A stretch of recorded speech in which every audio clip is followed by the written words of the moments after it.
തളപതി വിജയ് നായകനാവുന്ന ജനനായകൻ തമിഴ്നാട് മാത്രമല്ല ഇപ്പൊ കേരളത്തിലും ആരാധകര് ഭയങ്കര എന്താ പറയാ പ്രതീക്ഷയോടെ കാത്തിരുന്ന ഒരു സിനിമയാണ്. പോരാത്തതിന് ഇപ്പൊ തമിഴ്നാട് 9 മണിക്കായിരുന്നു റിലീസ് ഉണ്ടായിരുന്നത്, നമ്മുടെ കേരളത്തിൽ 6 മണിക്ക് ഉണ്ടായിരുന്നു. അപ്പൊ തമിഴ്നാട്ടിലുള്ള ആളുകൾ പോലും കേരളത്തിൽ വന്ന് ടിക്കറ്റ് ബുക്ക് ചെയ്ത് സിനിമ കാണാൻ റെഡി ആയിരുന്ന സമയത്താണ് ഭയങ്കര ഒരു തിരിച്ചടി കിട്ടിയത്. ഇപ്പോ കഴിഞ്ഞ ദിവസം വിധി വന്നു, US സർട്ടിഫിക്കറ്റ് കൊടുക്കാം, 16+ ഉള്ളവർക്ക് കാണാം എന്നൊക്കെ പറഞ്ഞിട്ട്. പക്ഷെ വീണ്ടും സെൻസർ ബോർഡ് അങ്ങനെ കൊടുക്കാൻ പറ്റില്ല. ഇപ്പൊ വീണ്ടും വിധി ഇപ്പൊ എന്താ പറയാ പൊങ്കലാവധി കഴിഞ്ഞിട്ട് 21-ാം തീയതിയിലേക്ക് മാറ്റി വെച്ചാണ്. അപ്പൊ എനിക്കിതിൽ നിന്ന് മനസ്സിലായതെന്ന് വെച്ച് കഴിഞ്ഞാല് മനഃപൂർവ്വം വിജയുടെ സിനിമ ഈ പൊങ്കൽ റിലീസ് ആവാതിരിക്കാൻ വേണ്ടിയിട്ട് ഈ പറയുന്ന പാർട്ടികള് BJP-യോ DMK-യോ മനഃപൂർവ്വം അങ്ങനെയൊക്കെ ചെയ്യേണ്ട കാര്യം എന്താന്ന് വെച്ച് കഴിഞ്ഞാൽ വിജയനോട് ആയിട്ടുള്ള ഒരു വിരോധം. ഈ സിനിമ വിജയിക്കാനുള്ളതാണെങ്കിൽ ഈ സിനിമ ഇറങ്ങിയാലും ഇറങ്ങിയില്ലെങ്കിലും വിജയിക്കും.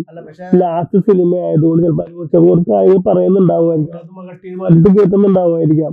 പക്ഷെ അത് ഏത് DMK ഒക്കെ വന്നിട്ട് ഒന്നേക്ക് വന്ന് അവരായിട്ടാണ് പ്രൊഡ്യൂസ് ചെയ്യുന്നുള്ള സിനിമ അല്ലല്ലേ, അല്ല ഡിസ്ട്രിബ്യൂഷൻ ഈ സിനിമ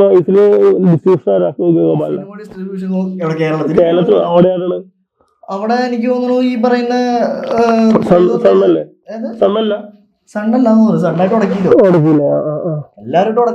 ഉടക്കാണ്. അപ്പൊ ഡിസ്ട്രിബ്യൂഷനുള്ള കാര്യങ്ങളും ഇതുണ്ടെങ്കിൽ പിന്നെ എനിക്ക് വിജയുടെ പാർട്ടിപരമായിട്ടുള്ള സംഭവങ്ങൾ കൊണ്ടോ അല്ലെങ്കിൽ പറയുന്ന പോലെ ഇതിൽ ഇപ്പൊ പറയാനുള്ള കാര്യങ്ങൾ കട്ട് ചെയ്തിട്ട് സിനിമ കാണിച്ചാൽ പോരെ. എന്തിനാണ് ഈ പറഞ്ഞ